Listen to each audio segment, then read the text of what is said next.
কোচবিহার জেলা প্রেস ক্লাবের রজত জয়ন্তী বর্ষে সরস্বতী পুজোর প্রতিমা আনা হলো 25টি ঢাকযোগে শোভাযাত্রা করে। প্রতিবারের মতো এবারও কোচবিহার জেলা প্রেস ক্লাবের উদ্যোগে হতে চলেছে সরস্বতী পুজো। মঙ্গলবার কোচবিহার পালপাড়া থেকে এই শোভাযাত্রা করে শহরের বিভিন্ন পথ পরিক্রমা করে কোচবিহার জেলা প্রেস ক্লাবে প্রতিমা আনা হয়।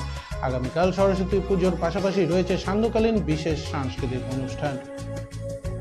এদিন সন্ধ্যায় কোচবিহার জেলা প্রেস ক্লাবের সদস্যরা ঢাকযোগে নিয়ে আসে দেবী সরস্বতীর প্রতিমা। প্রতিবারের মতো এবারও তারা সরস্বতী পুজো হয়েছে।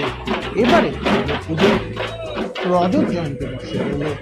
গোটা বিষয় নিয়ে কোচবিহার জেলা প্রেস ক্লাবের সম্পাদক গৌর হরিদাস কি জানাচ্ছেন।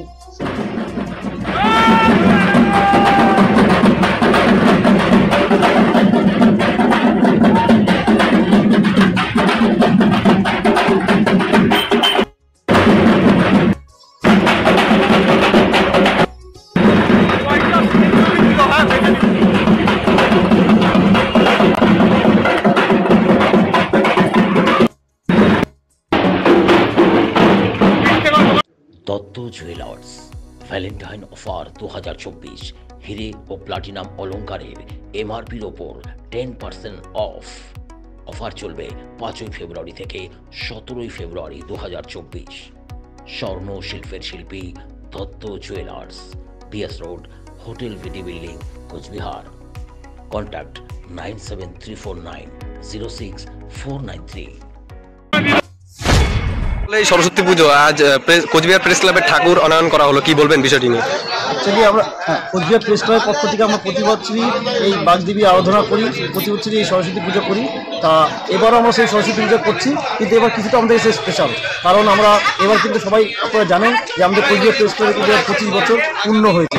যে কারণে কিন্তু আজকে আমরা সেটাই এই 25 বছরটাকে স্মরণীয় করতে আমরা অভিনব হিসাবে আমরা 25টা ঢাক নিয়ে কিন্তু আজকে আমরা ঠাকুর আনতে গেছিলাম পালপাড়ার থেকে।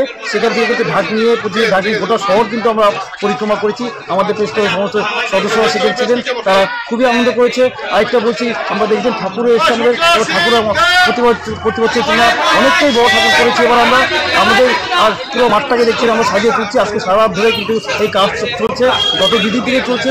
আজকে কিন্তু সারা রাত ধরে এই মাঠে কাজ হবে। আমাদের প্রেস ক্লাবের সমস্ত সদস্যরা একদম এতটা সুন্দরভাবে একদম টোটালি ঐকান্তিক প্রচেষ্টায় কিন্তু আমাদের এই পুজোটা সমস্তটা সম্পূর্ণ করা সম্ভব হচ্ছে। এত সুন্দর এখন পর্যন্ত আমরা আয়োজন করতে পেরেছি। আশা করছি আমরা আগামীকালও খুব সুন্দরভাবে পুজো সম্পন্ন এবং আগামীকাল পুজো পরে কিন্তু আমাদের এখানে দেখতে পাচ্ছেন প্যান্ডেল করা হয়েছে, সেখানে বড় সাংস্কৃতিক অনুষ্ঠানও হবে। এই সাংস্কৃতিক একটা অনুষ্ঠান হবে, কোচবিহারবাসীকে কি বার্তা দেবেন? কোচবিহারবাসীকে আমরা বার্তা দেবো এটাই, কারণ আমরা তিনি মাথা রাখতে হচ্ছে, কারণ আমাদের আজকে এই 12 তারিখে মাধ্যমিক পরীক্ষা শেষ হয়েছে, আবার 16 তারিখে উচ্চ মাধ্যমিক পরীক্ষা রয়েছে। সেই কারণে সেদিকটা মাথায় রেখে আমরা খুব একটা কোনো মাইক টাইক তেমন বাজাবো না, কিছু সাউন্ড বক্স সামান্য, সেটাও 65 ডেসিমেলে নিচে আমরা সেই সাউন্ডটা রাখবো। আমরা যেটুকু অনুষ্ঠানে আয়োজন করছি সেটা খুব তাড়াতাড়ি আমরা যেটা ঠিক করেছি রাত্রি 9:30টার মধ্যেই আমরা সেই অনুষ্ঠানটা শেষ করে দেবো। আমাদের প্রেস ক্লাবে যারা সদস্যরা আছেন মূলত তারাই সেই অনুষ্ঠান করবে, এছাড়া বাইরে থেকে দু একটি কিছু শিল্পী সামান্য কিছু নাচ গান করবে, কিন্তু মূলত আমাদের প্রেস ক্লাবের সদস্যরাই এই অনুষ্ঠানটা করবে।